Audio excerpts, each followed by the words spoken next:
Peggy 18.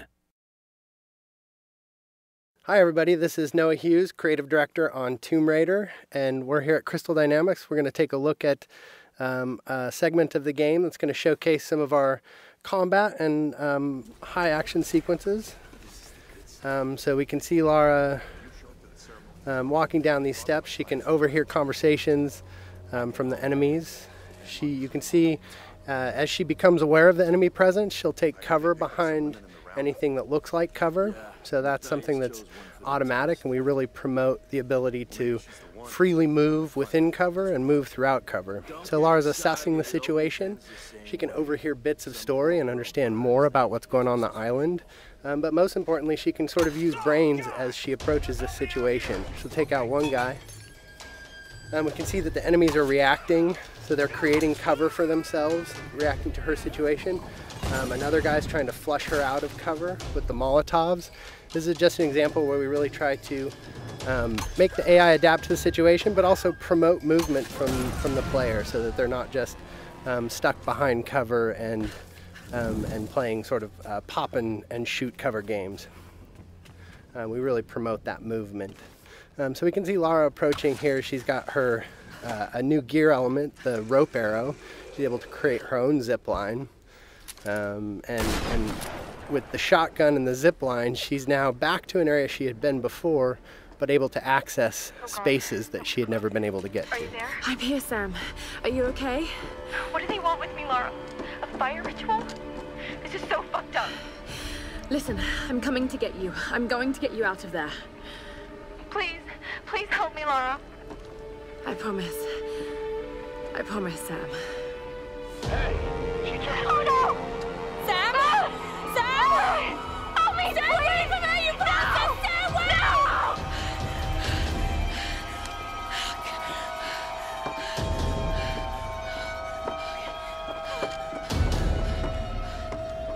So we can see that Lara's friends, in particular Sam, is in trouble, and she has a very clear goal now, which is to make her way to the scavenger fortress where Sam is being held. So she knows that's down at the bottom of the mountain, and she's going to find a way down. I don't know. Another part of the plane? Keep working. I'll go check it out.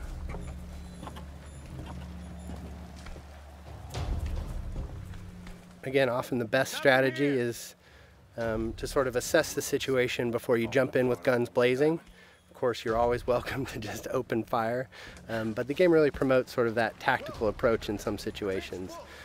So Lara's able to wait till she has a clear vantage of the situation without being spotted by the enemies. She sees an opportunity in the fire, and she's able to open combat by really decimating the enemies with the environmental opportunities and then finishing off any stragglers.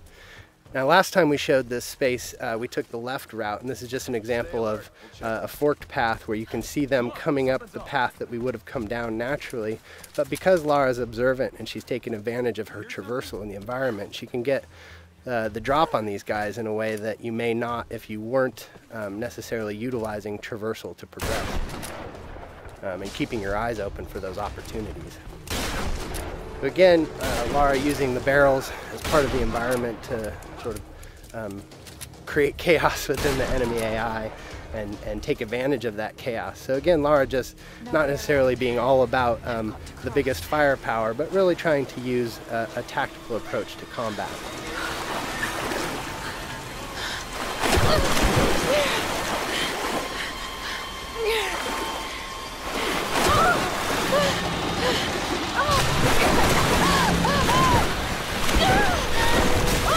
As is often the case, Lara's intended path down the mountain isn't necessarily where she ends up. So we could see an example of sort of a brutal death as Lara misnavigates the situation in the flood here. And we try to create these spikes of intense moments where maybe plan A doesn't pan out and Lara's forced to deal with plan B. You can see her shooting out barriers with the shotgun. This is another example of us trying to use gear acquisitions as something that provides new skills in the environment beyond just combat.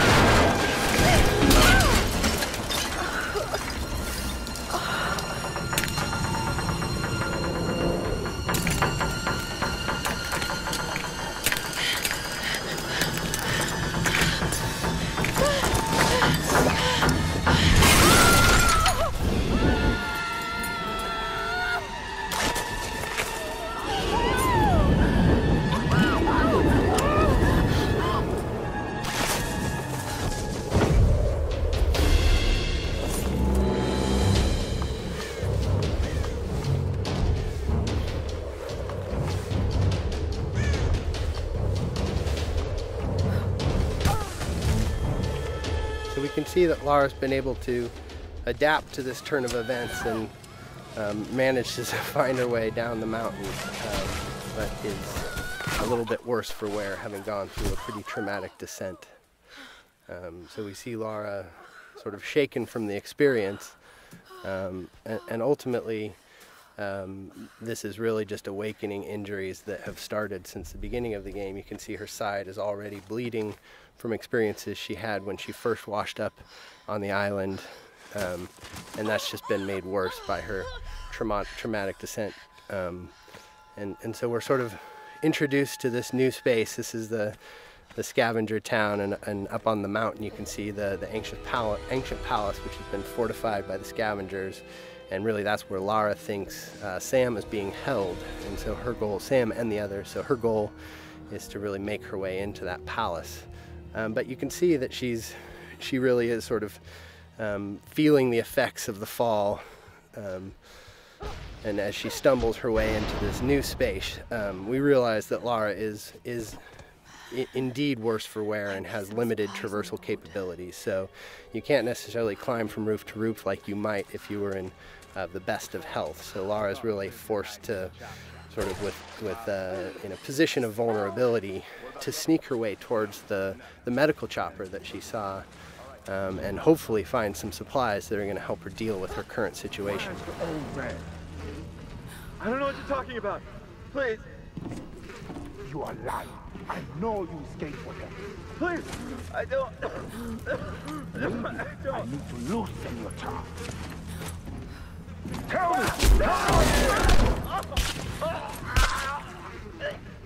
So we can take a moment to overhear some of the story. That's always optional, but we try to infuse a lot of the environments with some of the backstory, and that's actually foreshadowing something that will come up a little bit later in the story.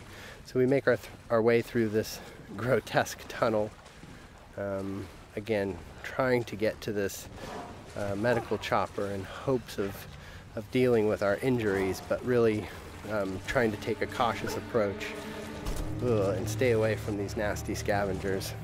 We're starting to sort of get into